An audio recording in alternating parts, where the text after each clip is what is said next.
안녕하세요. 반갑습니다. 간편하게 읽는 한국사의 아랑입니다. 한 달 만에 영상을 이제 다시 올리게 되네요. 이제 60회 시험이 6월 둘째 주에 있죠. 60회 시험을 앞두고 뭔가 또 압박감이 또 생겼어요. 뭘 하나 또 올려야지 안 되겠어. 네. 그리고 제가 요새 조금 이제 그 한능검을 요약한 이렇게 책을 하나 쓰고 있습니다. 그래서 조만간 이제 만들어지니까 기대를 해주시고요.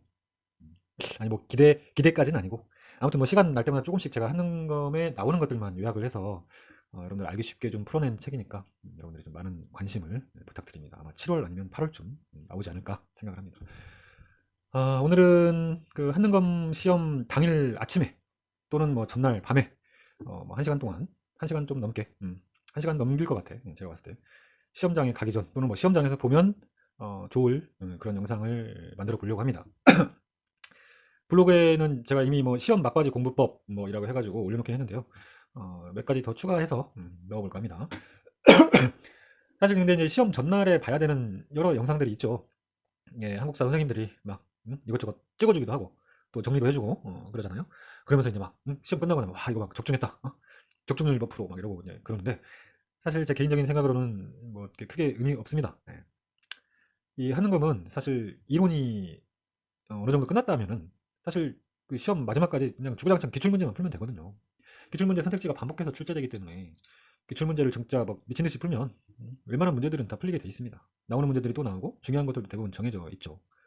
뭐 예를 들면 도항농민운동, 또 뭐 있어 뭐 흥선대원군, 갑신정변, 영조, 정조, 뭐 세종, 세조 뭐 그런 거 있고 6월 항쟁, 뭐 5.18 그런 거는 뭐 찍어줘서 이렇게 푸는 게 아닙니다. 거의 이 매회 그런 주제와 관련된 선택지들이 등장해 왔어요. 지금까지.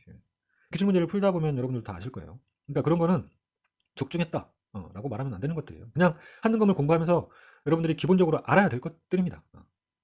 그렇다면 우리는 시험 당일날 또는 전날에 우리가 공부해야 될 것들은 도대체 무엇인가?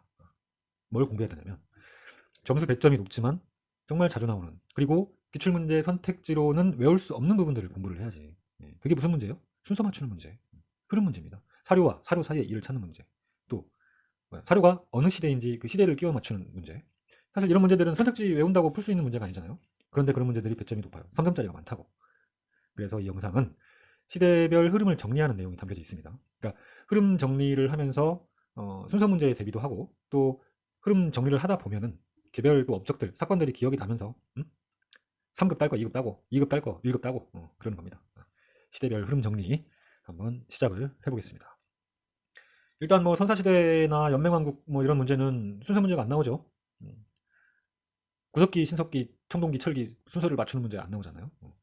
거기는 그냥 가야 바래 뭐 이런 것들도 그냥 키워드로 외워놓으면 됩니다. 고조선도 마찬가지고요. 그러니까 이제 그 이후 삼국시대부터 하나씩 살펴볼게요. 일단은 삼국의 각 나라별 그 중요한 왕의 흐름을 알아야 됩니다. 왕이 엄청나게 많잖아. 엄청나게 많지만 화면에 나오는 이 흐름은 알아야 됩니다. 나라별로. 물론 이 각 왕의 업적은 당연히 알고 있어야 되죠. 왜냐면 그건 선택지로 나오는 것들이니까. 사료에 각 임금의 업적을 나열하고 순서 맞추는 문제가 나오거든요. 분명히 나옵니다. 근데 고구려 전체 왕을 다 알 수는 없잖아요. 그래서 일단 고구려부터 볼게요. 고구려는 고국 천왕, 고국 원왕, 소수리망, 광개토대왕, 장수왕 이렇게 이어지는 흐름을 알아야 됩니다. 여기서 이제 막 고구려 전체 막 계보를 다 설명하면 복잡하지. 근데 고국 천왕은 고구려 9대왕입니다. 9대왕. 2세기 때 왕이에요. 그리고 한참 이제 넘어가서 고국 원왕은 15대인가 16대인가 아마 그럴 거예요. 4세기 때니까 좀 텀이 있긴 하지만 그래도 사료에 잘 나오는 게 고국 천왕, 진대법하고 고국 원왕, 그 다음에 소수리망, 광개토대왕, 장수왕 이 순서를 무조건 알고 있어야 됩니다. 물론 이제 그 사이에 고국 천왕과 고국 원왕 사이에 뭐 동천왕도 있고 미천왕도 있는데 사료로는 자주 나오지 않으니까 뺐습니다. 일단 뭐 고국 천왕에서는 진대법, 을파소의 진대법 당연히 알아야 되고 그다음에 고국 원왕이 뭐 근초공왕한테 그 평양에서 화살 맞고 뭐 전사했다는 거 알아야 되죠. 하지만 그 고국 원왕의 아들인 소수리망이 흥분하지 않고 율령을 반포하고 불교를 수용하고 태학을 설립하는 등 고구려의 기반을 다졌다. 그래서 5세기 들어서 광개토대왕과 장수왕 때 고구려의 전성기가 왔다까지 알아야 된다는 얘기예요. 그 사실을 알아야 합니다. 그리고 광개토대왕과 장수왕의 업적은 외워야죠. 무조건 알아야 됩니다. 이건 여러분이 그냥 기본으로 알고 있어야 되는 거야. 하는 검을 하려면. 그냥 키워드를 한번 볼까요? 여기는 지금 흐름을 하는 영상이기 때문에 각 왕의 업적은 제가 그냥 화면으로 보여주거나 간단하게 그냥 읊어보기만 하겠습니다. 일단 광개토대왕 이름이 담덕이죠. 영락이라는 연호를 썼고 영락 몇 년 뭐 나오면 광개토대왕이라고 했죠. 그리고 보병과 기병 5만을 보내 신라를 구원하였다. 이게 이 영향으로 어떻게 되지? 가야 연맹이 금관가야에서 대가야 중심으로 재편이 되죠. 그리고 백제 아신왕이 영원한 노객이 되겠다며 맹세한 그런 사료가 나오기도 하고요. 그래서 한강 이북 지역까지 차지를 합니다. 그리고 광개토대왕과 잘 나오는 선택지로 후연을 격파하고 요동 지역을 확보했다.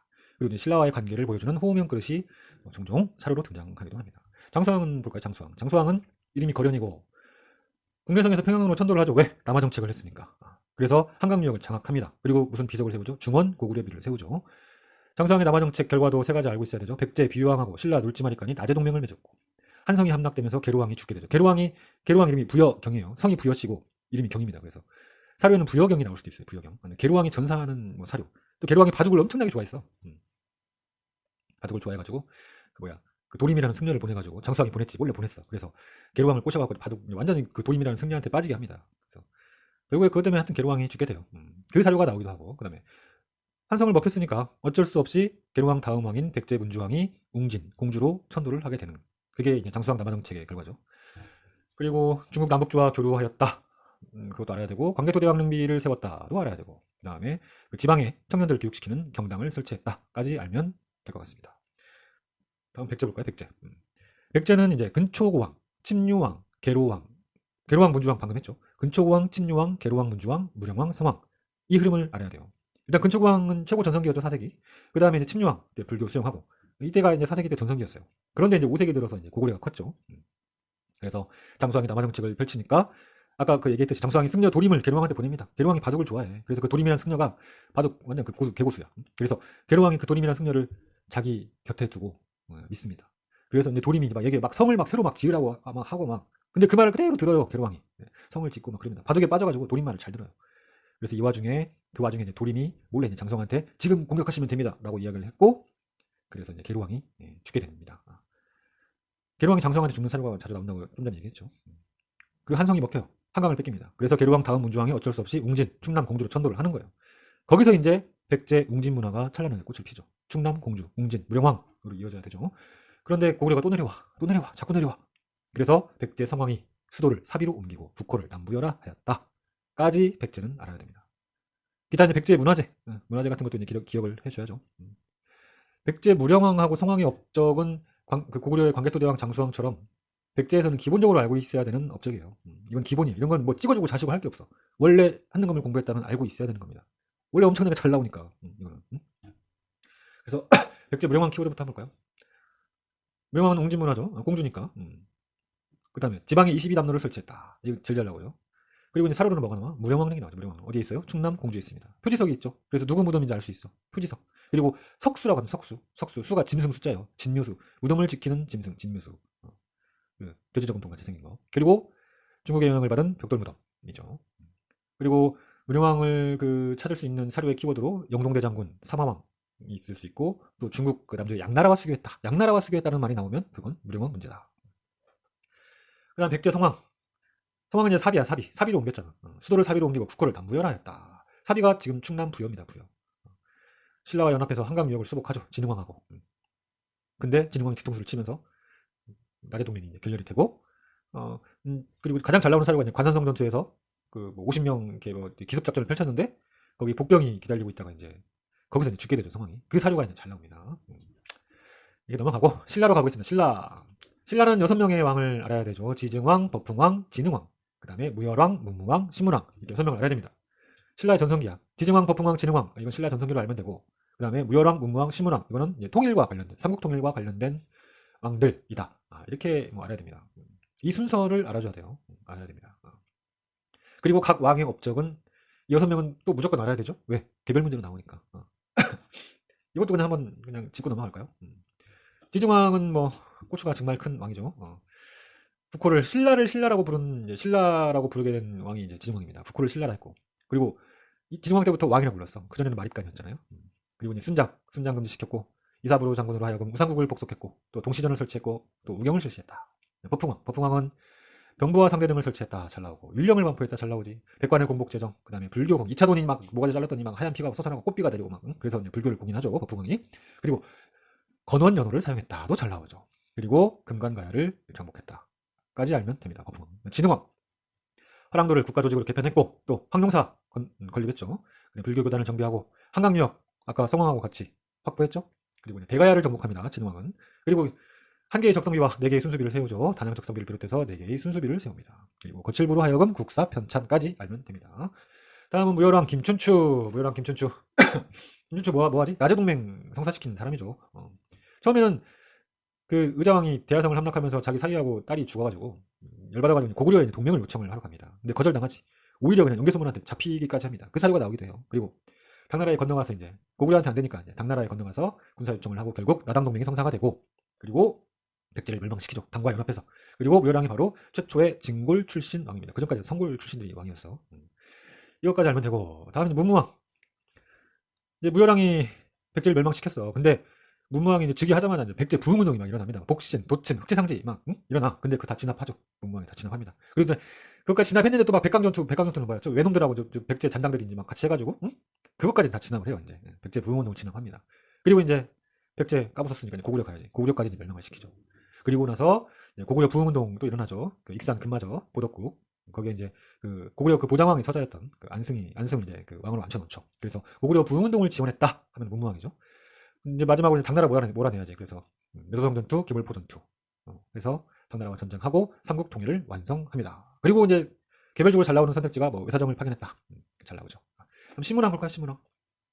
신문왕은 통일 후의 왕이야. 제가 신라에서 가장 훌륭한 왕이 저는 개인적으로 신문왕이라고 생각한다고 몇 번 얘기를 했었죠. 지금의 그냥 우리가 딱 신라 하면 떠오르는 뭐 여러 가지 뭐 구조오소견이라든가 여러 가지 정말 신라를 만든 사람이 신문왕입니다. 근데 신문왕도 처음에 장인어른 김흠돌이 난을 일으켜요. 그래서 김흠돌의 난 제압했다는 내용이 나오고 신라의 그 체제죠. 구주오소경을 완비한 것도 신문왕입니다. 그리고 구서당 10정을 만든 것도 신문왕이고요. 그리고 관료전을 지급하고 노급을 폐지했다. 정말 잘 나오는 선택지죠. 그다음에 국학, 신라의 대학이죠. 신라 최고의 교육기관 국학을 설립했고 사정부를 설치해서 관리 감찰을 했고 또 그 문무왕, 아빠 문무왕을 기리면서 가문사를 설립하죠. 가문사 설립하는 사료가 나오기도 하고 또 만파식적, 만개의 파도를 잠재우는 피리, 만파식적 설화도 자주 나오기도 하고 또 설총 관련해서 그 화왕계 관련된 이것까지 막 설명하려면 너무 길어지니까 화왕계 관련된 사료도 자주 등장합니다. 일단 각 삼국의 그 임금의 흐름들, 주요 임금들의 흐름 꼭 기억해야 되고요. 다음 넘어갑시다. 고구려 이제 두 번째로 고구려 막판의 이 흐름을 알아야 돼요. 고구려 막판. 이거는 순서 문제로 굉장히 자주 나옵니다. 일단 우리가 잘 알고 있는 바보온달 있죠. 바보온달이 고구려 그 영양왕 때 그 신라한테 빼앗겼던 그 한강유역 아차산성을 공격하다가 거기서 전사합니다. 일단 그 사료가 나와. 우리가 그냥 바보로 알고 있던 온달이 그냥 바보는 아니었어. 바보온달의 사료는 한강 시험에 벌써 수차례 등장한 바가 있습니다. 고구려 막판의 흐름 문제에서 바보온달이 나오면 거의 첫 번째라고 보시면 돼요. 그리고 당시에 이제 수나라가 중국을 통일하면서 막 위협적인 상황에 이르니까 영양왕이 수나라 요소 지방을 선제 공격했다. 이것도 아셔야 되고요. 그 다음에 수나라 문제가 고구려에 이제 쳐들어옵니다. 별다른 성과를 거두지 못하고 후퇴를 해요. 그리고 그 다음에 수나라 이제 양제가 엄청난 군대를 끌고 쳐들어오지만 누가 막아? 을지문덕이 막죠. 살수대첩. 큰 승리를 거둡니다. 당시 그 수나라 장수였던 우중문하고 주고받은 시가 있죠. 여, 수장, 우중문, 시. 그러니까 수나라 장수, 여는 이제 보낸다는 뜻이야. 그러니까 수나라 장수 우중문에게 보내는 시. 그게 여, 수장, 우중문 시입니다. 살수대첩과 그거는 살수대첩 관련 시예요. 그게 사료에 등장하기도 합니다. 그 다음에 이제 고구려 영유왕 때 수나라가 이제 망합니다. 수나라가 망하고 당나라가 이제 건국돼요. 그리고 이제 당나라 그 태종이 이제 막 기웃기웃하죠. 그래서 이제 영유왕이 연개소문한테 야 너 저기 변방에 가서 천리장성 좀 지으면서 당나라한테 좀 대응 좀 하고 있어. 그렇지만 이제 연개소문은 똑똑하고 힘도 세. 야 내가 변방에서 천리장성 쌓으면서 돌멩이 쌓으면서 있어야 되겠어? 하면서 사람들을 모읍니다. 모아서 정변을 연개소문의 정변이 이제 시작되죠. 그리고 영유왕 죽이고 그리고 꼭두각시 왕인 보장왕을 내세우고 자신이 대망리지가 되죠. 대망리지가 됩니다. 그러면서 이제 고구려의 실세가 되죠. 당태종이 이제 그거를 빌미로 쳐들어와요. 연개소문의 정변을 빌미로 고구려에 쳐들어오지만 우리 영화 안시성, 조인성이 양만춘 장군이 이끄는 안시성을 이제 함락하지 못하고 결국 후퇴를 하게 됩니다. 이후에 이제 고구려가 이제 계속되는 전쟁으로 이제 쇠약해지고 그리고 연개소문이 죽고 나서 이제 자식들 문제도 생기고 지배층 간에 막 내분도 발생하고 하게 되고 결국에는 그 나당연합군의 공격으로 인해서 평양성이 함락되고 보장왕이 항복하면서 고구려가 멸망하게 됩니다. 이 고구려 멸망의 막판 흐름은 크게 바보온달 알아야 되고 을지문덕 살수대첩 그 다음에 연개소문의 정변 그 다음에 안시성 전투 일단 이 큰 흐름은 알아야 돼요. 이것들이 꼭 그 막판 흐름 문제 사료로 등장하거든요. 알아야 됩니다. 다음은 이제 백제의 수도가 어떻게 변했나 이건 좀 전에도 얘기했지만 알아야 돼요. 이거 단순히 이제 백제의 수도가 어디에서 어디로 옮겼느냐 뿐만 아니라 수도의 변화가 무엇의 변화다? 문화의 변화예요. 백제 문화의 변화입니다. 아까 한 거 중복이긴 한데 한번 더 봅시다. 그 얘기는 문화재를 가지고 순서 맞추는 문제로 나올 수도 있다는 얘기예요. 백제는 문화가 아주 중요하다고 했잖아. 그래서 무령왕릉 문화재, 이거는 웅진 문화로 알고 있어야 돼. 무령왕릉의 문화지만, 무령왕의 문화재지만 웅진 문화라는 걸 꼭 알고 있어야 되고, 아까 말씀드린 그 충남 부여, 사비, 뭐 금동대학로 그런 거 있잖아. 그런 문화재들은 사비 문화재를 꼭 알고 있어야 됩니다. 그래서 한성, 웅진, 사비로 이어지는 이 흐름을 꼭 아셔야 됩니다. 그 다음에 볼 거는, 이거는 이제 정말 순서 문제로 너무나 잘 나오는 거죠. 삼국통일의 흐름. 이건 알아야지. 무조건 알아야지. 시험에 자주 나왔죠. 알아야 됩니다. 한번 쭉 읽어보세요. 읽어보죠 뭐. 벌써 지금 몇 분 됐는데 뭐가 아프나? 아유, 뭐라.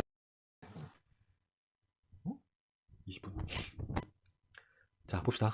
일단 백제 대하성을 함락한 사건부터 시작을 하죠. 대하성에서 이제 사위 품석하고 딸 고타소인가? 딸을 이제 죽습니다. 의정한테 죽어요.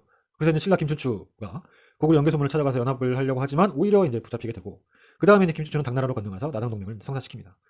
그래서 이제 나당 연합군 김유신하고 뭐 당나라 소정방이 되겠죠. 백제를 공격하죠. 그리고 황산벌에서 논산에서 백제 계백 장군이 5,000명의 결사들을 꾸려서 맞섰지만 결국 백제가 멸망하게 되면서 의자왕은 항복하고 삼천궁녀가 부여와 낙화하면서 따이빙을 하게 되죠. 그리고 이제 당나라가 충남 공주에다 웅진도독부를 설치합니다. 그리고 이제 백제 멸망 후에 바로 이제 그 복신도침, 주류성에서 복신도침이 일어나고, 또 임존성에서 흑지상지가 백제 부흥운동을 시작하지만 누가 밟아줘? 신라 문무왕이 이제 가볍게 밟아주고요. 그리고 나서 당나라가 경주에 계림도독부를 설치합니다. 뭔가 느낌 이상해. 우리가 계속 뭔가 이기는데 당나라가 이길 때마다 뭐 도독부를 계속 세웁니다. 그리고 이제 그 이후에 백제 부흥운동의 이제 마지막 세력들이 왜 일본 놈들을 끌어들여서 백감전투 아까 했다고 했죠. 하지만 역시 진압이 돼요. 그리고 이제 백제는 완전히 끝나버렸어요. 백제는 끝났고 이제 고구려를 치러 떠납니다. 근데 고구려를 그동안 한 번도 못 이겼어요. 연개소문이 살아있을 적에는 한 번도 못 이기다가 연개소문이 죽자 거짓말같이 이제 무너지기 시작합니다. 고구려가. 결국 이제 고구려까지 멸망을 시키게 되죠. 그런데 당나라가 이상해. 안 나가. 고구려 멸망시키고 나니까 이제 평양에다 뭐 설치? 안동도읍을 또 설치합니다. 백제 멸망시켰더니 웅진에다가 웅진도독부 설치하고, 백제 부흥운동 진압하고 나서는 경주에다 계림도독부 설치하고, 고구려 멸망시키고 나니까 평양에다 안동도읍을 설치하고, 이제 막 한반도에 그냥 눌러 앉으려고 그냥 눌러 앉으려고 한 거예요. 당나라가. 근데 그때 마침 고구려 부흥운동이 일어나요. 고구려 부흥운동이 일어나니까 신라가 이걸 좀 이용해야 되겠다. 이용해서 당나라가 견제를 해야 되겠다. 그래서 고구려 그 보좌왕의 서자였던 안승을 익산 금마저의 보독국을 세워가지고 왕으로 추대해주면서 당나라를 견제를 하죠. 그게 문무왕 때지. 이제 당나라와 신라의 대결만 남았어. 그래서 육지에서 매소성 전투, 바다에서 기벌포 전투를 승리로 이끌면서 문무왕이 삼국통일을 완성합니다. 넘어갑시다. 뭐가 보다. 그 다음으로 이제 신라에서 흐름을 알아야 될 게 이제 2개 남았습니다. 신라 하대의 그 난 순서 맞추는 거. 그리고 이제 후삼국 통일. 지금 이제 이 신라는 통일신라지. 신라 하대 이제 화면을 한번 읽어보시고요. 신라 하대는 뭘 알아야 돼요? 매우 혼란스러웠다. 정말 혼란스러웠다. 그거 자체가 시험에 나온다고 했죠. 해공왕 이후에 왕이 20번이 넘게 바뀐다니까. 그러니까 사료에 해공왕이라는 말이 나오잖아. 그럼 신라 하대 문제입니다. 그리고 난의 순서를 알아야 되죠. 김원창, 장보고, 원종현호, 적고적. 김장하면 원래 빨개져. 그랬죠. 김원창, 장보고, 원종현호, 적고적의 난까지 이 순서 무조건 외워야 되고, 여기에다가 조금 더 어렵게 나오면 어떻게 나와? 김원창, 장보고, 원종현호 다음에 그 사이에 최치원의 시무십조가 들어간 다음에 적고적. 김원창, 장보고, 원종현호, 최치원, 시무십조, 적고적. 그리고 알면 더 좋다고 했었죠. 최치원의 시무십조가 사료에 나와도 신라 하대 문제입니다. 그렇게 그냥 숙지를 해야 돼요. 우리 58인가 9인가 그렇게 나왔잖아요. 이 화면 속의 키워드들이 일단 신라 하대다라는 걸 알고 있어야 하지만, 가장 중요한 건 뭐다? 신라 하대가 혼란스러운 사회상이었다. 그거를 기억하면 됩니다. 신라 하대 끝. 이제 후삼국 통일 순서를 외워보도록 하겠습니다. 이미 이거 외웠어야죠. 삼국 통일 순서, 후삼국 통일 순서는 기본이었어. 우리가 지금 시대의 흐름을 보고 있지만 후삼국 통일 순서도 정말 시험에 자주 나오는 겁니다. 이걸 모르고 지금 시험 전날이 됐다, 또는 시험 당일날이다, 지금이라도 빨리 외우세요. 일단 뭐 후삼국 통일 과정의 시작은 견훤이 완산주 전북 전주에다 후백제에 세웠고, 또 궁예가 그 송악 개성에다가 후 고구려를 건국하죠. 그리고 이제 궁예를 몰아내고 왕건이 왕으로 추대가 됩니다. 그리고 고구려를 세웁니다. 여기서부터 시작하는 거예요. 918년에. 그리고 이제 후백제 견훤이 신라 경양을 살해하면서 신라를 이제 공격하니까 그걸 이제 도와주러 누가가? 왕건이 갔다가 공산전투에서 대피합니다. 공산이 어디야? 대구입니다. 대구 팔공산 기억하면 돼요. 공산전투에서 그 왕건을 도와서 열심히 싸우다 그 죽은 8명의 그 장수를 기리기 위해서 대구에 공산이 팔공산 된 거예요. 팔공산. 공산은 대구입니다. 공산전투에서 패해요. 견훤이 이긴다는 말입니다. 공산전투에서 대피하는 왕건 927년이죠. 근데 이제 뒤에서 전열을 가다듬고 고창은 경북 안동입니다. 고창 전투에서 이제 후백제를 이기게 됩니다. 그리고 나서 이제 후백제 견훤이 그 큰아들 신검에 의해서 전북 김제 금산사에 이제 유폐되는 말은 그 감금됐다는 말이에요. 가둬뒀다는 말입니다. 거기서 이제 3개월 만에 탈출을 해서 왕건에게 투항을 하죠. 그리고 그 고려 왕건한테 그 호의적이었던 그 신라 경순왕 이름이 김부죠. 김부. 경순왕이라고 나올 수도 있고 그냥 사료에 김부라고 나올 수도 있어요. 신라 경순왕 김부가 뭐 싸우지도 않고 왕건에게 이제 항복을 합니다. 그러고 나서 이제 왕건이 결국 견훤과 함께 1, 2천 전투에서 승리를 하면서 후삼국을 통일하게 됩니다. 일단 여기서는 이제 공산 전투, 고창 전투, 1, 2천 전투, 091, 091, 공산, 고창, 1, 2천 이 전투 순서 꼭 기억해줘야 되고요. 이거를 할 때는 여러분이 견훤의 입장에서도 한번 순서를 한번 따라가 봐도 좋습니다. 견훤의 입장에서 순서를 한번 따라가 보기도 하고 왕건의 입장에서도 순서를 생각해 보면은 문제에 더 잘 대비할 수 있을 거예요. 그리고 여기서 무조건 알아야 되는 업적 뭐야? 견훤의 업적. 그 다음에 궁예의 키워드. 얘네들은 개별 문제가 나오잖아요. 그냥 견훤 자체로 문제가 나오기도 하고 궁예 자체로 문제가 나오니까. 견훤은 뭐 있어? 경북 상주 출신이고 완산주의 도읍을 정하고 후백제를 세웠다. 또 후당 5월에 사신을 파견했다. 이거 되게 잘 나오죠? 후백제 견훤. 후당 5월에 사신을 파견했다. 금성을 습격하여 금성 경주예요. 금성을 습격하여 신라 경영을 살해하였다. 또 공산 전투에서 왕건한테 승리했다. 아들 신검에 의해 금산사에 유폐되었다. 그리고 왕건에 투항했다. 1, 2천 전투에서 아들 신검을 물리쳤지. 이게 후백제 견훤의 키워드입니다. 궁예 볼까요? 궁예는 도적 양길의 희야. 원래 그 무슨 귀족인가 무슨 어디 왕장가 기였는데 도적 밑에서 큽니다. 궁예가. 근데 거기서 많이 커가지고 이제 송악의 도읍을 정하고 송악 개성에다가 도읍을 정하고 후곡을 세웁니다. 그리고 철원으로 천도를 하면 철원으로 천도해서 철원성이 어디에 있어? 비무장지대에 있죠. 그게 사료로 나온 적도 있죠. 비무장지대에 있는 그 철원성이 나오면서 후곡으로 궁예 문제가 나온 적이 있습니다. 국호를 맞은 태봉이라고 연호는 무태. 또 잘 나오죠. 광평성 등의 정치기구를 마련했다. 또 스스로 미리기랍을 칭했다. 관심법하고 막 운만이 반매움하고 막 그랬잖아요. 관심법으로 막 사람 죽이고 막 그러잖아요. 그죠? 이제 고려로 넘어가 봅시다.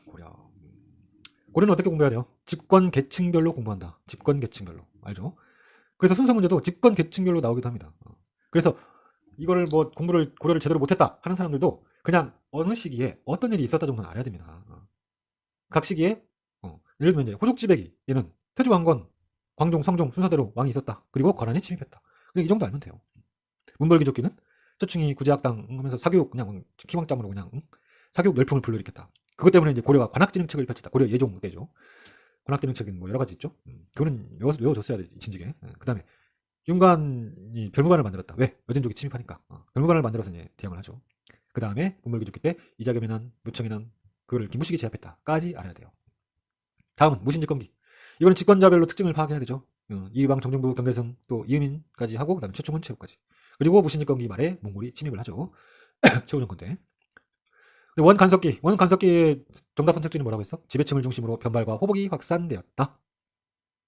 이거면 됩니다. 그럼 신인사대부는 뭐야? 국민왕의 반원정책 알아야 되지? 그다음에 홍건적하고 왜구들이 잦은 그 침입이 있었다. 그리고 이성계나 최무선 등의 신흥무인 세력이 성장했고 정몽주, 정도전 같은 신진사대부 세력이 성장을 했죠. 그래서 결국 이성계와 정도전이 조선을 세우게 되죠. 그 다음 고려에서 또 어떤 순서를 봐야 되냐. 좀 전에 했지만 좀 전에 한 게 아니라 호족지배기에서 나왔었죠. 거란의 침입 순서. 거란의 침입 순서 내용도 알고 있어야 됩니다. 호족지배기의 거란 침입 순서를 한번 볼게요. 일단 태조 왕건, 고려 태조 왕건이 거란이 보낸 그 낙타, 선물로 보낸 낙타를 그 만부교에다가 매달아 갖고 굶겨 죽이죠. 그게 처음이지. 그 다음에 정말 자주 나오는 선택지, 정답은 아니지만 자주 나오는 선택지. 고려 정종 때 거란의 침입에 대비해 관군을 창설하였다. 이거 정말 자주 나오는 선택지입니다. 이것도 역시 거란 관련이에요. 거란 관련. 그리고 이제 거란이 세 차례 침입을 합니다. 1차 침입 때는 효선령이 대군을 이끌고 오지만 우리 서희가 쇼미더머니 막 하면서 서희가 단판을 짓죠. 입으로다가. 그리고 나서 강동육주 확보했다까지 알면 되고. 2차 침입 때는 강조의 정변. 이걸로 설명하기가 그러네. 아무튼 강조의 정변은 패스할게요. 이미 알아야 됩니다. 2차 침입은 강조의 정변을 구실로 해서 왕이 나주까지 피신합니다. 현종이가 그럴 거예요. 근데 양규가 잘 막아내죠. 그러니까 강조의 정변, 왕이 나주까지 피신, 양규. 이렇게 키워드를 알고 있어도 돼요. 그다음에 거란의 3차 침입은 소비압이 쳐들어오고 강감찬이 귀주대첩에서 잘 막아냅니다. 만약 거란의 침입 순서는 그렇게 뭐 엄청나게 자주 나오는 건 아닌데 좀 잊어먹겠다 싶으면 나와요. 그러니까 알아둬야 됩니다. 그리고 이제 다음. 이거는 만약 고려에서 순서 문제가 나온다. 거의 70% 이상이 이게 나옵니다. 문벌귀족기의 흐름 문제가 정말 잘 나와요. 뭐냐? 일단 아까 뭐였어? 윤관과 별무관, 동북구성 뭐 이거 잘 알고 있죠? 이거 다음에 이자겸의 난, 금나라에 살해하자. 그 다음 뭐야? 묘청의 서경천도 운동, 묘청의 난, 금나라를 정벌하자. 근데 김무식이 그 묘청의 난을 진압하고 삼국사기를 쓰고 그리고 바로 이제 무신정권으로 이어지는 이 흐름은 고려 순서 문제, 고려 문제에서 순서 문제로 굉장히 자주 나오는 거예요. 이자겸, 특히 이자겸, 묘청, 김무식. 그 다음에 무신정권으로 이어지는 거. 그걸 잘 알고 있어야 되죠. 핵심입니다. 고려의 핵심. 고려 순서의 전 핵심이라고 봐요. 다음으로 고려해서 또 볼게. 무신직검기 지배자 순서 또 내용 뭘 알아야 돼? 난 알아야죠. 난. 지배자 순서 이름하고 난을 엮을 수 있어야 된다고 했죠. 일단 뭐 이의방, 정중부, 경대성, 이의민, 최충원, 최후 순서를 일단 외워주고 어떤 난이 일어났는지 한번 봅시다. 이의방 때 김보당의 난과 조이총의 난이 일어나죠. 이건 뭐야? 문신들의 난이지. 정중부 때는 뭐야? 공주 명학소의 망이 망소이의 난. 명학소가 뭐랬어? 향소, 부곡, 천민들이 일으킨 신분해방운동의 성격이다. 망이 망소이 뭐야? 개똥이 소똥이잖아. 이름이 천민이잖아. 경대승 때는 전주 죽동 관노의 난이 있는데 이거는 거의 안 나와요. 경대승은 그 도방 특수부사집단 도방만 기억하면 됩니다. 이의민 때 김삼이 호심의 난이죠. 이건 신라 부흥운동의 성격을 지니고 있다. 또 울산 초전 이쪽이죠. 최충원은 만적의 난. 만적이 누구야? 최충원의 산업이었어. 개경에서 이런 난입니다. 최후 때는 난이 뭐야? 이거는 나라가 쳐들어오지. 몽골이 침입합니다. 그래서 몽골 2차 침입 때 뭐 강화도로 천도했다. 사료에 수도가 강화도라고 돼 있어. 우리나라 수도가 강화도였던 적은 이때입니다. 이때밖에 없어. 최후 정권 때밖에 없습니다. 강화도로 천도했다는 천도자 천도. 수도를 옮겼다는 뜻이거든. 그렇죠? 다음은 몽골 침입 볼까요? 몽골 침입도 거란 침입처럼 가끔씩 나오는데 또 나오면 헷갈리잖아. 이것도 알고 있어야 돼. 오랜만에 발음이 바로 꼬여버리네요. 자, 1차 침입 볼까요? 1차 침입 때 박서. 귀주 나왔다고 이거 귀주 대첩으로 바로 알면 안 됩니다. 박서가 꼭 나와줄 거예요. 1차 침입은 박서의 귀주성 전투고 2차 침입 최후 정권 때 그래서 2차 침입 때 아까 좀 전에 얘기했죠. 강화도로 천도하고 또 이제 승려와 김윤호하고 천인성 부국민들이 저항을 하고 이때 초조대장경이 소식이 됩니다.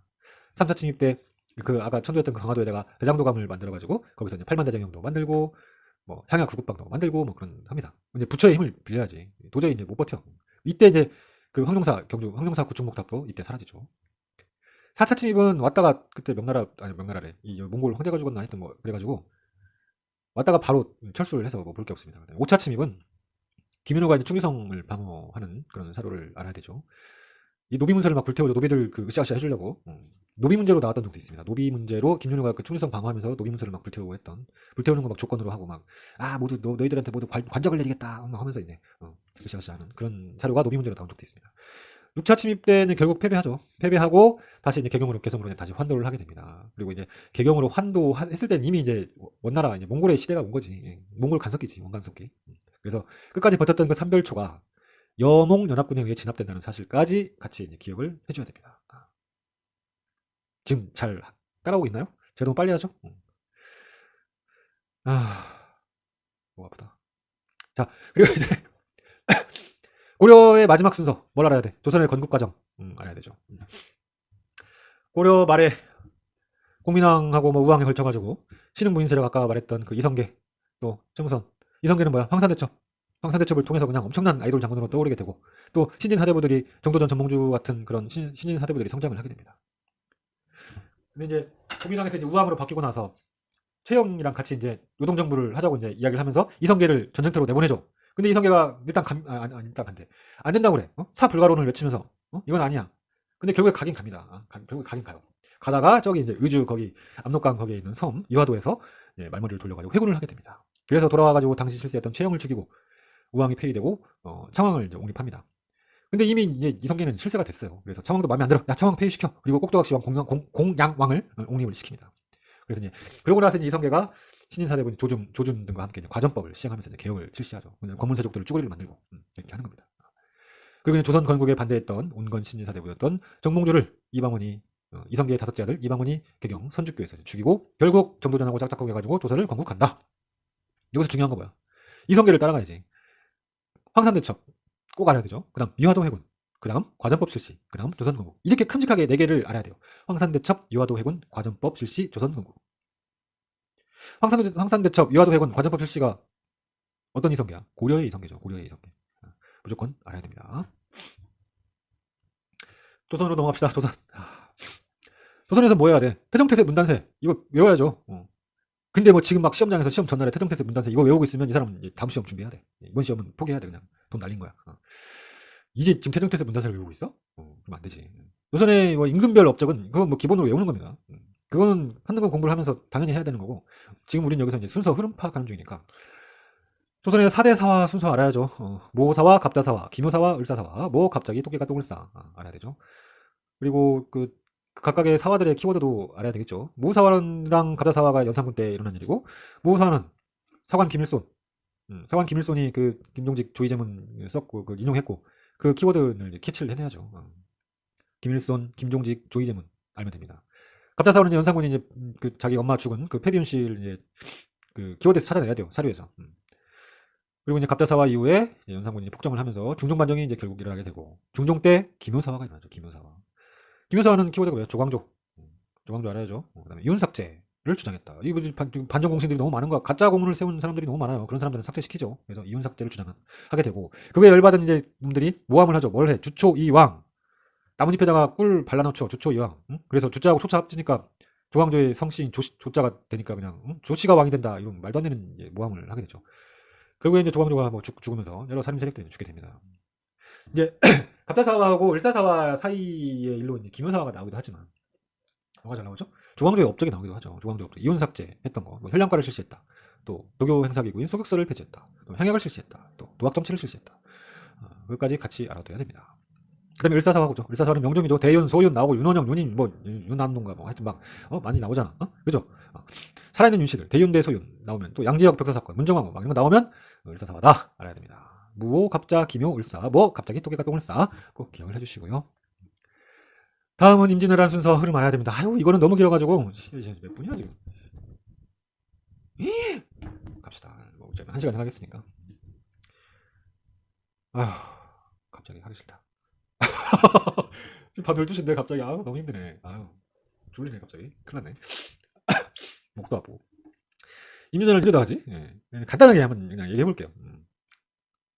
일단 들어오죠. 1592년 4월 14일 날 들어옵니다. 들어와요. 부산포 정발장군이 막으려고 하지만 안 되죠. 부산에 그래서 정발장군을 기른 정공단이라는 곳이 있죠. 부산 지역 문제로 나온 적이 있습니다. 부산포 정발이 못 막아요. 다 죽습니다. 그 다음에 송상현이 동래성에서 막아보려고 하지만 또 다 죽습니다. 그리고 며칠 만에 20일인가 만에 경북 상주까지 올라가죠. 상주에서 중앙에서 파견된 이일장군이 막아보지만 역시 안되고 또 3일 만인가에 다시 충주 탕금대까지 갑니다. 탕금대 우리 기병전투의 달인 신립장군이 배수의 진을 치고 막아내지만 막아낸데 못 막죠. 못 막아요. 못 막아. 결국에 지게 됩니다. 야 이 신립 미쳤어? 놀래가지고 이제 선조가 이제 의주로 나 도망갈 거야 하면서 도망가죠. 선조의 의주 파천이라고 하죠. 비난길을 떠납니다. 백성들이 화가 나요. 그러고 나서 이제 한양을 우리 일본 놈들이 우리 일본놈? 이놈들이 나쁜 이놈들이 아리가또 하면서 이제 걸어서 들어옵니다. 한양이 함락돼요. 한양이 함락되고 나서 그러고 나서 육지에서 핏똥을 싸는 동안에 우리 이순신 장군님께서 당당하게 옥사당당 이순신의 해전이 시작됩니다. 옥포, 사천포, 당포, 당항포에서 다 이깁니다. 다 이겨. 막 거북선도 나오고 이제 막 옥사당당 다 이겨요. 하지만 육지에서는 여전히 핏똥을 싸고 있습니다. 결국에 이제 평양까지 올라가요. 여러분들이 평양성이 함락되고 평양성이 함락되면서 광해군의 분조가 시작되죠. 분조가 뭐야? 조정을 둘로 나눈다. 선조가 도망가면서 야 조정 둘로 나눠서 나는 일단 우주까지 도망갈 테니까 광해군 아들아 네가 저기 제2조정 분조 할 테니까 네가 전장을 좀 누비면서 병사를 사기도 올려주고 으쌰 응원도 하고 병사들 모으기도 하고 유병들 모으고 그런 일 좀 해. 알았지? 평양성이 함락되며 광해군의 분조가 시작되었다. 찌질한 것들을 보여주고 있어요. 선조가 계속. 하지만 우리 이순신 장군 한산도 대첩 임진왜란 3대 대첩 중 하나죠. 하객진 항날개처럼 진을 펼쳐가지고 한산도 대첩을 승리를 이끕니다. 이제 막 이순신 장군이 해전에서 이기니까 이제 의병들도 막 엄청 일어나요. 그래서 충남 금산에서 금산전투 의병들이 다 일어납니다. 근데 다 죽죠. 금산전투 다 죽습니다. 그래서 그 700명의 그 유고를 모아서 만든 게 뭐죠? 700의 총이죠. 그리고 이제 그 1차 진주성 전투가 펼쳐지죠. 왜냐면 이놈들이 이제 저기 전라도하고 충청도 곡창지대를 먹으려면 어떻게 해야 돼? 넘어가야 되는데 진주를 밟고 넘어가야 돼. 그래서 1차 진주성 전투가 펼쳐집니다. 하지만 이기죠. 김시민 장군. 진주 목사 김시민. 그러고 나서 1593년으로 넘어가서 명나라가 이제 참여하게 됩니다. 명나라가 참여하고 평양성을 탈환하고 그리고 행주대첩 권율 또 이런 놈들이 딱 모아요. 저기 막 위에 있는 애들 다 모아가지고 명나라까지 왔으니까 크게 한번 이제 다 모아서 행주대첩 했는데 권율 장군한테 패배합니다. 그리고 이제 후퇴를 해요. 후퇴하면서 야 진주성 한번 더 쳐. 거기서 진주성은 다 죽습니다. 다 치죠. 2차 진주성 전투는 패배를 하게 됩니다. 이때 이제 논개가 외장을 끌어안고 이제 막 빠지게 되죠. 진주 남강에 빠지게 됩니다. 그리고 이제 휴전이 시작됩니다. 외놈들은 저기 그 전라남도래 저쪽 이제 그 부산 쪽 그 해안 남해안 쪽에다가 외성을 쌓아놓고 대치를 하는 상태였어요. 휴전 상태였습니다. 선조가 한양에 복귀하고 휴전 기간에 꼭 알아야 될 거 뭐 있어? 훈련도감, 포수, 사수, 살수, 삼수병으로 설치돼 있고 구성돼 있고 또 급료를 받는 그 상비군으로 구성돼 있다. 그렇게 이제 휴전이 끝나고 나서 정유재란이 시작되죠. 뭘로 시작해? 이전에 뭐 하나가 더 들어가 있죠. 칠천장 전투. 원균이 칠천장 전투에서 배를 다 잃습니다. 배를 다 잃어버리고.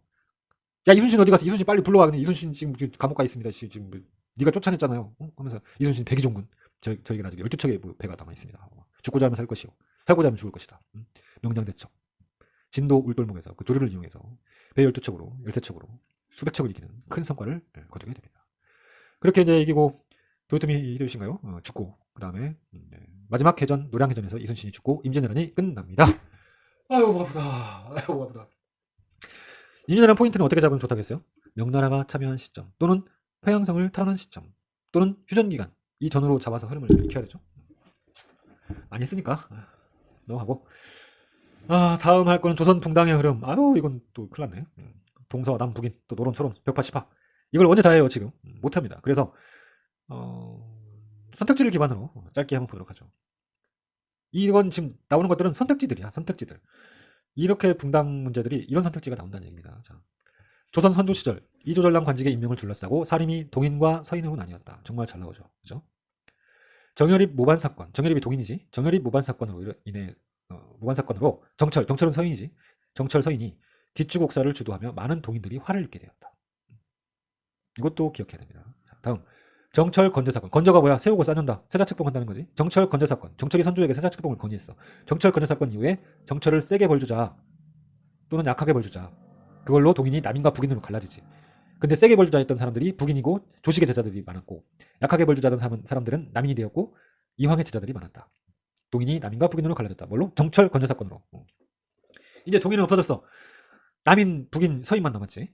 그 다음 이제 광해군 시절은 북인이 정권을 주도하던 시기였다. 선택적으로 잘 나오죠. 광해군 시절은 북인이 정권을 주도하던 시기. 그리고 광해군은 서인들이 일으킨 인조반정으로 폐위가 되죠. 그리고 북인들을 다 없애죠. 지금 이제 북인도 끝났어요. 북인 안 나와. 이제 지금부터 이제 서인과 남인만 나옵니다. 그 다음에 현종 때 이제 예송이 전개되죠. 자이대비의 복상은 현종의 그 할머니의 그 상복 입는 문제로 예송이 전개되고, 이것은 서인과 남인 사이에 발생한 문제였다. 처음 기해예송 때는 서인이 승리하고 가민예송 때는 남인이 승리하죠.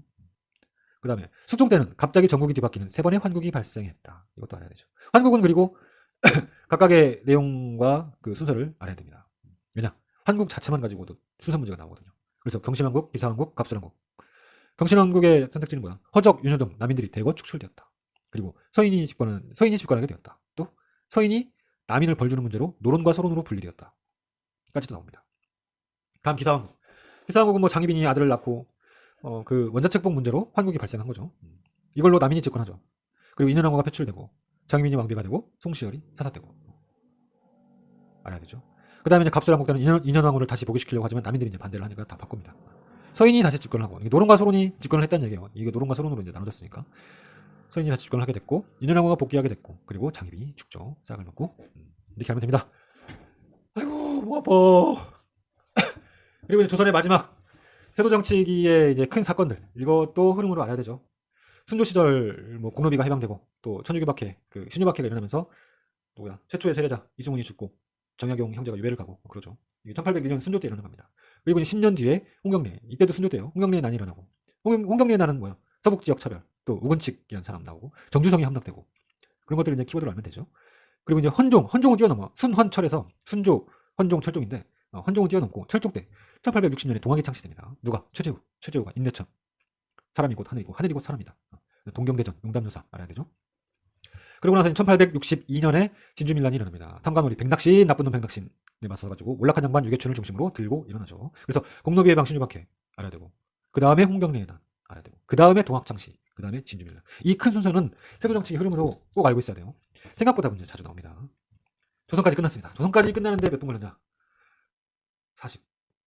실제 시간 52분이니까 이거 줄이면은 충분히 1시간 할 수 있겠네요. 잠깐. 지금 그렇네. 자, 근데 갑시다. 자. 여기서 조금 더 짧게 갈게요. 말을 좀 더 빨리 하겠습니다. 일단 우리가 흥선대원군 뭐 알아야 돼? 통상수교 거부정책, 병제 병오신 알아야 되죠? 이것도 기본이지. 이것도 기본입니다. 병제 병오신 이건 순서문제로 워낙 자주 나왔던 거기 때문에 기본으로 알아야 돼요. 병제 병오신 병인 박해, 프랑스 선교사가 채용됐다는 게 중요하지. 그리고 병인 양요의 원인이죠. 그다음에 제너럴 셔머너 사건 뭐예요? 미국 상선 제너럴 셔머너가 평양에 침입했죠. 평양 과민이 힘을 합쳐서 불태웁니다. 누구야? 평양감사. 여기서 박 교수 알아야 되죠. 그다음에 병인 양요, 병인 박해를 구실로 해서 프랑스 장미제독 로즈 제독이 양화진까지 침입을 합니다.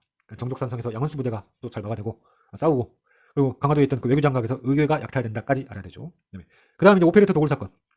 그 프랑스 선교사가 독일 상인 그 오페르트하고 짜가지고 저기 충남 예산군 덕산면에 있는 흥선대원군 아버지 남현군 묘를 독을 하려고 합니다. 근데 독을 못해요. 못하지만 이 사실을 알게 되는 백성들이 외세에 대한 배적 감정이 엄청나게 극에 달하게 됩니다. 그리고 마지막으로 신미양요. 제너럴 서머너를 빌미로 해서 미군이 이제 강화도로 쳐들어오죠. 광성부에서 어제현 장군이 저항을 합니다. 여기서 이제 어제현 장군이 수자기를 부대 수자기를 빼앗기게 됩니다. 까지 알아야 되죠. 이 병제병호신의 순서도 알아야 되지만 이 신미양요 다음의 순서, 신미양요부터 강화도 제압까지 순서가 나온 적도 제가 있다고 해서 좀 어렵게 나오면 신미양요, 운용호 사건, 강화도 제압 이 세 개의 순서가 나오기도 합니다. 그러니까 이것까지 알아보셔야 됩니다. 다음으로 이제 1880년대를 한번 넘어가보죠. 1880년대는 뭘 알아야 되냐? 일단 1880년 딱 그 해에 민씨 정권이 통리기무 아문을 설치하면서 개화 정책을 실시합니다. 민씨 정권의 개화 정책이 제일 처음이죠. 통리기무 아문. 그 다음에 2차 수신사 이후에 조선청량이 들어오면서 뭐가 체결되지? 조미수호 통상조약이 체결되죠. 1882년이에요. 그 다음에 99년이 봉기하는 이모군란이 발발되고 이때도 1882년입니다. 이모군란 이후에 청나라 간섭이 심해지니까 급진 개화파가 갑신정변을 일으키고 이건 1884지. 그리고 갑신정변 이후에 영국이 거문도를 불법으로 점령하는 거문도 사건이 발생합니다. 이건 1885부터 1887년까지. 그러니까 제가 이 1880년대 순서 제가 이번 영상에서는 어떻게 배웠어요? 미시정권 개화정책 이후에 뭐야? 미국 이모가 갑이고 가시다. 미국 조미수호 통상조약 이모군란. 미국 이모가 이뻐. 갑이고 가시야. 헐리우드 배우들. 미국 이모가 갑이고 가시야. 그러니까 이제 영국 이모가 검은 영국 이모 오라고 자기한테 오라고. 컴온 검은도. 검은도 사건. 이렇게 말도 안 되게 제가 외우라고 했었잖아요. 근데 그렇게 외운 사람이 있습니다. 댓글 보니까 그렇게 외운 사람이 있더라고. 꼭 외우셔야 돼요. 민시정권 개화정책, 그 다음 조미수호 통상조약, 이모군란, 갑신정변, 검은도 사건, 미국 이모가 갑이고 가시다. 그러자 영국 이모가 검은 했다고. 자, 아이고 뭐. 자, 다음은 임진왜란 만큼 정말 자주 나오는 동학농민운동을 봐야죠. 동학농민운동. 처음에는 교조 신원운동으로 시작을 합니다. 서울집회, 삼례집회. 교조 신원운동이 뭐야? 교조, 종교의 조상을. 신원이 뭐야? 뭐 억울한 죽음이나 명예를 복권시켜주는 그런 거죠. 그러니까 종교 최재우를 복권시켜라 그 얘기입니다. 종교운동이에요. 종교집회. 서울 삼례집회. 근데 귀중으로 들어 조선 조정에서 듣지도 않아. 그래서 그 다음 보훈집회부터 구호가 등장하지. 제복구민 폭도를 제거하고 백성을 구하라. 보고가민 뭐야? 나라를 보호하고 백성을 편안하게 하라. 척! 이놈들과 양놈들을 배척해라. 그게 이제 보훈집회부터 등장을 합니다. 그 다음에 이제 여기서부터 이제 동학농민운동의 그 본격적인 봉기라고 할 수 있겠죠. 고부군수 조병갑이 타망을 해서 고봉일란이 발생하죠. 만석부가 파괴되고. 그래서 고부군수가 바뀌어 박원명인가? 뭐 바뀌지만 안핵사 이용태가 오면서 분노가 폭발합니다. 그래서 첫 봉기 백산봉기가 일어나고 황토현 전투 정읍 또 황룡촌 장성 황룡촌 전투 일어나고 하지만 결국 저기 전주까지 올라가가지고 전주성을 점령하게 됩니다. 그래서 조정에서 청나라에 지원 요청하고 막 일본군도 들어오고 막 그래요. 그리고 전주 화약이 체결되죠. 패전개혁안 12조를 수용하게 됩니다. 그리고 각 지역에 집강소가 설치되면서 집강소들 자치를 시작하죠. 그렇게 되나 잘 돼가나 싶었는데 갑자기 일본 놈들이 아까 들어왔었잖아요. 일본 놈들이 경복궁을 점령했다는 소식이 들려옵니다. 여기 이제 완전 빡치죠, 농민군들이. 척 외양이잖아. 외놈들을 배척해야 되는데 감히 그걸 경복궁을 점령해? 하면서 야, 이 총 공격이다. 그동안 남전만 했는데 야, 북적 니들 충청도 북적들도 다 합세해. 그래서 남적과 북적이 모두 합세하게 되고 그렇지만 결국 우리 군인들, 일본군, 또 서울 군사들, 병군들, 관군들 다 합쳐가지고 안 되지. 총으로 쏘는데 어떻게? 죽창 들고 있는데 공주 우금치에서 우금치 전투에서 패배하면서 또 이제 끝나고 나서 주도자들 채용되고 동학농민운동이 끝나게 됩니다. 아이고 바쁘다. 동학농민운동은 거의 순서 문제 나오면 열의 7, 8은 전주화약을 기점으로 보시면 돼요. 전주화약 기점으로 이쪽 저쪽 그렇게 외우시면 편하겠죠. 꼭 알아야 됩니다. 동학농민운동은 1890년대 이제 사건 큰 흐름 한번 보죠. 동학농민운동, 갑오개혁, 그 다음에 을미사변, 을미개혁, 항암파천, 대한제국. 이 흐름 알아야죠. 알아야 됩니다. 제가 지금 뭐 사건별 내용들 이것들은 당연히 공부해야 되는 거니까 사료를 보고 파악을 할 수 있어야 돼요. 거기에 사료에 문제 갑오개혁, 을미사변 이런 말 안 나오잖아. 을미개혁, 항암파천 이런 말 나오나? 안 나오지. 그러니까 내용으로 흐름으로 알아야 된다는 얘기예요. 그러니까 지금 한번 볼까요? 한번 보죠. 자, 동학농민운동 중에 아까 좀 전에 얘기했듯이 경복궁을 점령해서 들어왔어 일본이. 그리고 나서 일본이 뭐하면 바로 청일전쟁을 일으킵니다. 그리고 군국기무처 설치하고 바로 1차 갑오개혁을 실시해요. 그러니까 동학농민운동 기간에 1차 갑오개혁이 진행됩니다. 그리고 동학농민운동이 진압되니까 홍범 14조를 반포하면서 제2차 갑오개혁이 실시가 됩니다. 그리고 청일전쟁이 이제 일본의 승리로 끝나죠. 하지만 삼국 간섭으로 이제 거기 어디야 야오통반도하고 타이완을 뺏기게 되죠. 야 일본 힘이 좀 빠지는 것 같네. 야 우리 조선 내각도 좀 친노로 한번 가볼까? 친노 내각으로 고고. 그러니까 일본이 어떻게? 물밑사변을 일으키지. 민비를 죽여버립니다. 그런데 끔찍한 반응을 저지르고. 그래서 이제 사변 이후에 다시 친일 내각이 되고 그 내각이 을미개혁을 실시하는 거예요. 을미사변 이후에. 을미개혁의 제일 중요한 건 뭐야? 단발령 머리 그냥 확 깎아버리죠. 할당은 아니고. 단발령을 실시합니다. 그리고 이제 민비가 죽었어. 왕비 궁궐에 들어가고 막 낭인들이 막 일본 사무라이들 막 와갖고 막 닌자들이 죽였나 아무튼. 민비가 죽었어요. 그러니까 무서워진 고정이 뭐예요? 러시아 공사관으로 도망을 가지. 아관파천. 아관파천. 그리고 이제 아관파천 있는 동안 이제 러시아 공사관 자리 비우니까 열강들이 이제 막 미치듯이 막 이권을 침탈해갑니다. 일본을 비롯해서 미국, 프랑스, 독일 막 다 가져가 막. 그러니까 그때 전에 만들어졌던 여기서 아관파천하고 대한제국 그 사이에 독립협회를 넣어주면 더 좋아요. 그러니까 이제 독립협회가 고종한테 빨리 환궁하세요. 환궁하십시오. 다시 빨리 그 궁으로 오세요. 그래서 고종이 덕수궁, 경운궁이라고 했죠. 경운궁. 덕수궁으로 이제 환궁을 하게 되고 그거 뒤이어서 바로 대한제국까지 선포한다. 1897년에. 이 큰 흐름을 아셔야 됩니다. 이미 알고 있어야 되는데. 자, 여러분 이제 복습하는 차원에서 하는 거니까 이미 알고 있을 거라 생각하고. 자, 다음은 1900년대 가면 뭐 있어? 조선이 망하죠. 대한제국이 망합니다. 이 나라가 망하는 과정 봐야죠. 볼까요? 처음에 어떻게 돼? 망국은 어떻게 시작하라고 했어요? 러일전쟁으로 시작하라고 했죠. 1904년 러일전쟁으로. 러일전쟁인데 왜 일어났어? 러시아가 용안포를 저기 압록강 그쪽 용안포를 불법으로 점령했어요. 그래서 일본하고 싸웁니다. 러일전쟁이 시작됩니다. 그리고 러일전쟁 중에 뭐 했어? 일본이 독도를 불법으로 편입을 하죠. 그리고 러일전쟁 중에 어떻게 했어? 한일의정서가 체결했죠. 조선을 마음대로 이용하겠다. 그리고 제1차 한일협약, 고문정치, 제정공문 뇌가타 들어오죠. 그 다음에 러일전쟁에서는 일본이 승리를 합니다. 러일전쟁에서 일본이 1905년에 승리를 하게 되고 일본이 승리했으니까 야 이제 한국은 우리가 가질 거야. 을사늑약 체결됩니다. 여기서 외교권을 뺏기죠. 뭐 보호국이 되었다 이런 말이 나오기도 하고요. 그리고 이제 고종이 을사늑약의 부당함을 알리기 위해서 네덜란드의 그 헤이그 특사를 파견을 하게 되고. 근데 그거를 이제 그것 때문에 이제 고종이 강제로 퇴위되고 한일 신협약 이른바 정미 7조약이 1907년에 맺어지죠. 거기서 뭐해? 대한제국 군대가 이제 해산이 되죠. 그리고 뭐 기후각서도 있고 뭐도 있고 한데 그거 뺐고 그리고 1910년에 한일 병합되면서 나라가 망하게 됩니다. 그리고 이제 일제강점기로 이제 넘어와야죠. 그리고 봐야 될 흐름 중에 하나가 이거 1920년대 이건 또 뭐 자주 나오는 건 아니지만 나옵니다. 나와요. 언제 나올지 모르니까 이것도 꼭 알아야 돼요. 노동운동, 농민운동 이 흐름 아셔야 됩니다. 제가 이거 한번 이런 영상에서 깔끔하게 한번 말씀드린 적이 있는데 자 일단 조선노동공제회가 1920년에 만들어집니다. 조선 그냥 노동공제. 그리고 이제 이때 1920년대는 뭐라고 했어? 제가 기억해야 될 1920년대 화두가 뭐야? 사회주의라고 했잖아요. 사회주의. 그쵸? 여기서 굉장히 많은 그 노도들 파업 많이 일으키고 노동자들의 그런 것들, 농민들의 이런 그런 게 권리들이 많이 일어납니다. 그래서 파업 많이 일어나고 이런 데모, 농성 이런 거 많이 일어납니다. 그래서 조선노동공제 1920년에 만들어져요. 그리고 경성고무 여직공들이 아사동맹이 뭐야? 굶는다는 거지. 굶어 죽는다는 거지. 아사동맹 1923년이에요. 그 다음에 정말 유명한 자주 나오는 전남 신안의 그 암태도 소작농들이 암태도 소작쟁이 1923년 꼭 기억해야 되고 그 다음에 조선 노농총동맹이 24년에 만들어지고 그 노농총동맹이 27년에 노동총동맹과 농민총동맹으로 분리됐다. 이게 지금 뭐 공부 안 해본 것 같죠? 시험에 나온다니까요. 나왔다니까요. 생각보다 꽤 자주 등장합니다. 그래서 제가 여기서 알아두라고 하고 싶은 건 지금 이 중간에 있는 거 조선 노동총동맹이 1924년에 만들어진 거하고 이게 노동총동맹과 농민총동맹으로 분리됐다는 게 1927년이라는 거. 일단 이거 두 개를 확실히 알아두는 게 저는 좋아요. 가운데 거. 그리고 그 뒤에 원산총파업이나 강주룡은 아니까. 원산총파업 29년, 그 다음 강주룡. 이렇게 외워둬야 되고. 그리고 이 노농총동맹 이전에 암태도 소작쟁이가 있었다는 거. 그렇게 이제 알아두면 좋겠죠. 갑자기 이거 몰랐던 분들은 갑자기 외우라고 하면 안 외우실 거예요. 그래도 기억해 봅시다. 자. 그리고 이제 20년대 알아야 될 거 하나 더 있죠. 1920년대. 민족 유일당 운동의 흐름을 알아야지. 1926년 60만세 운동이 벌어지고. 그 이후에 민족유일당 운동이 일어나고 그래서 사회주의 단체 정우회가 민족주의와 힘을 합치겠다고 선언을 하죠. 그러니까 이제 신간회가 만들어지죠. 좌우 합작 단체 만들어지고 그리고 그 신간회가 광주 학생 항일 운동에 진상조사단을 파견하고 민중대회를 기획하였다. 이거 진짜 시험에 자주 나옵니다. 1920년대 이 민족유일당 운동의 흐름은 이거는 그냥 알고 있으면 한 문제 맞추는 거예요.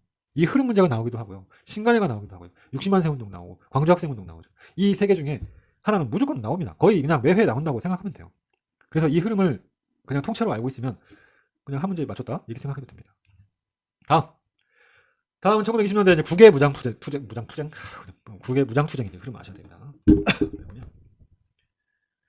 이제 한 시간 너무 다 큰일 났다 이제. 자, 1920년대 국외 무장투쟁의 흐름을 한번 볼까요? 뭘로 시작합니까? 1920년 봉오동 전투 시작해야죠. 1920년 6월 달에 봉오동 전투 홍범도 장군 승리하고 또 청산리 대첩 봉은홍, 청산리 이렇게 이제 연결해서 한 다음에 여기서 이제 승리를 거두니까 독립군들이 승리를 거두니까 화가 나고 쪽팔립니다. 그래서 일본이 어떻게 간도참변을 일으키지. 정말 엄청난 수의 학살을 일으킵니다. 그러니까 독립군 연합부대가 만들어지죠. 대한독립군단이 만들어집니다. 그리고 이제 전열을 정비하기 위해서 야 러시아로 다 모여. 러시아에 그 자유시라고 있거든. 자유시로 다 모여봐라. 자유시로 이동을 다 하게 돼요. 근데 거기서 어떻게 돼? 이념 때문에 자유시 참변 같은 사람 같은 사회주의자 공산주의자들끼리 막 총을 갈기죠. 독립군들끼리 막 총을 갈기고 그래서 뿔뿔이 흩어집니다 다. 하지만 다시 또 이제 그냥 있지 않죠. 다시 또 전열을 정비해서 만주에서 뭐가 삼부가 성립됩니다. 참의부, 정의부, 신민부 만들어지죠. 근데 일본 놈들이 또 이 꼴을 못 봐. 그래서 어떻게 만주 군벌들하고 손을 잡고 삼부를 탄압하죠. 그게 무슨 협정이야? 미스야 협정입니다. 1925년 미스야 협정. 그리고 그 이후에 60만 세 운동이 1926년에 벌어지잖아. 민족 일당 운동이 일어나요. 그 만주에도 이제 그 영향이 끼치는 거예요. 그래서 삼부 통합 운동이 일어납니다. 그래서 그 과정에서 촉성회파하고 협의회파로 나뉘고 훗날 촉성회파가 우리 1930년대에 공부하는 그 북만주에서 활동하는 한국독립군, 지청천의 한국독립군이 되고 협의회파가 남만주에서 활동하는 양세봉의 조선혁명군이 돼서 시험에 정말 잘 나오는 1930년대 한중연합작전을 수행하게 되는 겁니다. 그러니까 20년대 국외 무장투쟁의 흐름도 꼭 아셔야 돼요. 다음. 다음. 이것도 제가 블로그에 한번 올렸던 건데, 일제강점기의 그 법령의 조항들이, 실제 조항이나 이런 것들이 나오기도 하거든요. 그래서 1925년에 치안유지법이 나오기도 하고요. 그 다음에 1936년에 조선사상범 보호관찰령이 조항이 나오기도 합니다. 그리고 1941년에 조선사상범 예방구금령이 나오기도 해요. 각각 20년대, 30년대, 40년대니까 뭐 외우긴 쉽습니다. 일단 치안유지법으로 뭐 했어? 우리 사회주의자하고 독립운동가들을 탄압을 했죠. 그리고 보호관찰령은 뭐야? 치안유지법으로 잡혔다 풀려난 사람들을 계속해서 관찰하고 감시하는 게 보호관찰령이에요. 예방구금령은 뭐야? 치안유지법으로 잡혔던 사람들 또는 보호관찰령에 의해서 보호관찰 받는 사람들을 미리 잡아다가 가두는 법령이 예방구금령입니다. 그러면 이 법령들이 사로를 파악할 때 팁이 뭐가 있냐면 치안유지법 법조문에는 치안유지법이라는 단어가 안 들어간다고 했죠. 보호관찰령 그런 법조문에는 치안유지법은 들어가요. 근데 보호관찰령이라는 단어는 들어가지 않습니다. 예방구금령 법조문에는 치안유지법과 보호관찰령 둘 다 들어가지만 예방구금령이라는 단어는 안 들어간다는 얘기입니다. 그 얘기가 뭐야? 각 법 조문에는 그 법의 플레임이 들어가지 않는다는 거예요. 법 스스로 자기 자신을 3인칭으로 부르지 않는다는 얘기예요. 법 조문에 치안유지법이 들어가 있으면 그건 치안유지법이 아니란 말입니다. 일단 이 순서를 쭉 알아두시고 이게 어떤 법인지는 읽으면 알 수 있어요.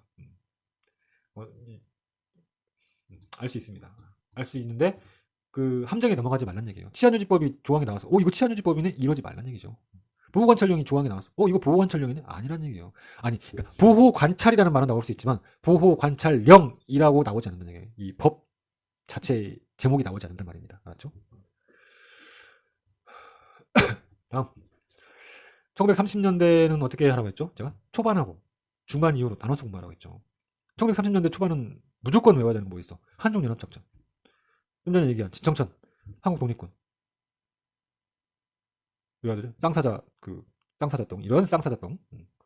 외워야 되고. 그 다음에 양세봉 조선혁명군 외워야 되고. 이거 무조건 시험에 나오잖아요. 그죠? 30년대 초반입니다. 또 30년대 초반 또 하나 뭐 나와? 한인애국단, 윤봉길, 이봉창. 1932년이잖아요. 30년대 초반은 한중연합작전하고 이 한인애국단 활약을 무조건 외워야 됩니다.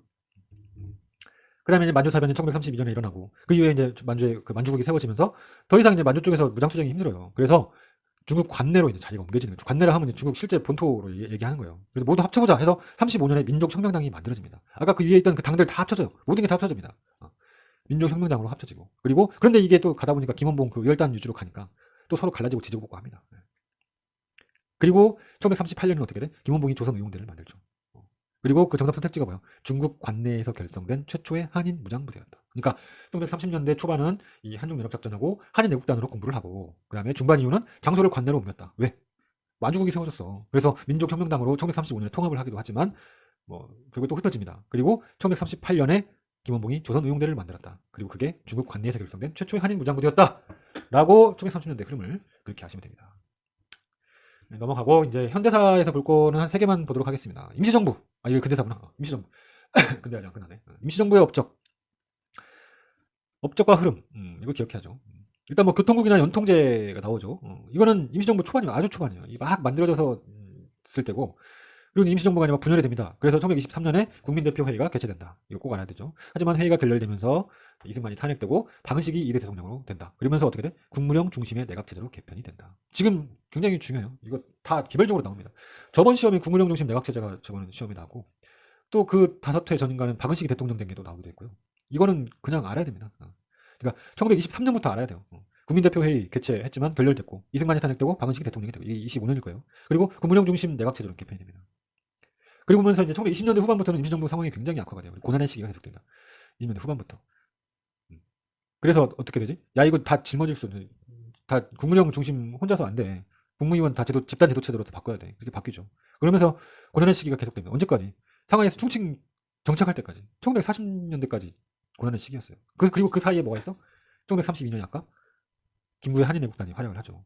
그리고 이제 충칭에 정착 하고 이제 한국 독립당이 창당이 되고 그리고 이제 결국 충칭에 정착을 하게 되고 충칭 정착 후에 뭐가 있어? 한국광복궁 창설되고 조서왕의 대한민국 건국강령이 발표되고 그다음에 대일선전포고하고 대일선전포고는 미국이 일본이 미국 진주만 습격 진주만 그 공습 이후에 대일선전포고 하는 거예요.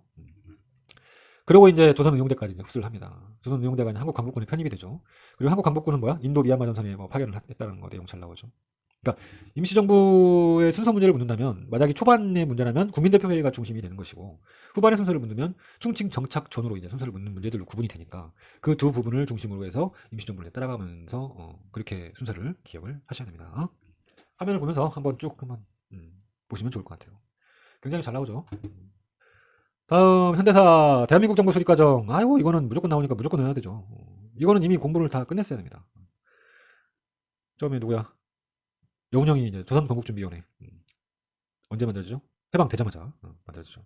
그리고 모스크바 3상회의에서 신탁통치가 결정이 되고 그러자 신탁통치 반대운동이 펼쳐지고 하지만 모스크바 3상회의에서 아까 미소공동위원회를 개최한다는 내용도 결정이 됐었죠. 그래서 1차 미소공동위원회가 열립니다. 근데 어떻게 돼? 결렬되죠. 무기한 휴회에 들어가죠. 그래서 이승만이 정급 발언을 하죠. 정급에서.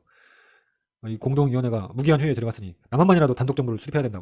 선거나 위원회 같은 걸 조직해서 해야 된다. 정급 발언을 하잖아요. 그랬더니 야 안 된다 하면서 이제 좌우 합작 운동. 야 우리가 지금 그러려고 했냐? 그러려고 해방됐냐? 하면서 좌우 합작 운동이 펼쳐지고. 그러고 나서 이제 2차 미소공동위원회까지 했는데도 안 돼. 안 되니까 야 이거 유엔으로 넘겨. 유엔 총회를 열고. 유엔 총회에서 결정이 납니다. 날라고 하니까 김구가 이제 3천만 동포한테 야 내 이제 38선을 베고 쓰러질지언정 절대로 안 돼. 남한만은 그건 안 돼. 하지만 결국 유엔 소총회에서 결정을 해요. 그러니까 이제 김구하고 김규식이 평양으로 가갖고 이제 남북협상하죠. 근데 어쩔 수 있나요? 안 되지. 그래서 결국 5.10 총선거. 선거 무슨 선거야? 국회의원 선거. 왜? 헌법을 만들려고 제헌국회를 만들려고 5.10 총선거 국회의원 선거를 하게 된다. 그리고 선거를 통해서 헌법을 만들고 대한민국 정부가 수립된다. 예, 이걸 알아야 되죠. 그 다음에 헌법 개헌 순서 봅시다. 아이고 이것도 당연히 외워놨어야 되는 건데 자 1차 개헌 볼까요? 1차 개헌 뭐예요? 발췌 개헌이죠.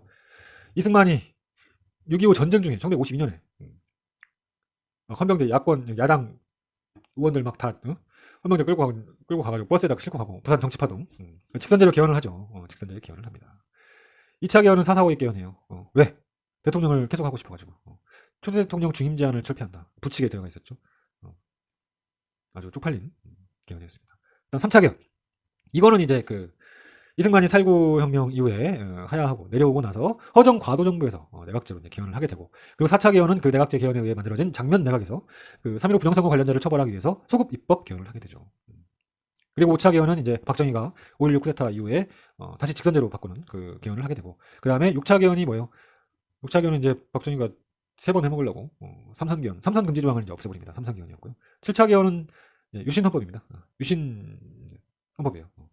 역시 박정희. 그다음 대통령 임기를 6년으로 하고 중임 제한을 아예 폐지해 버립니다. 그럼 뭐야? 그냥 계속 해먹겠다는 얘기죠. 그리고 통일주체 국민회의에서 간선제로 대통령을 뽑게 됩니다.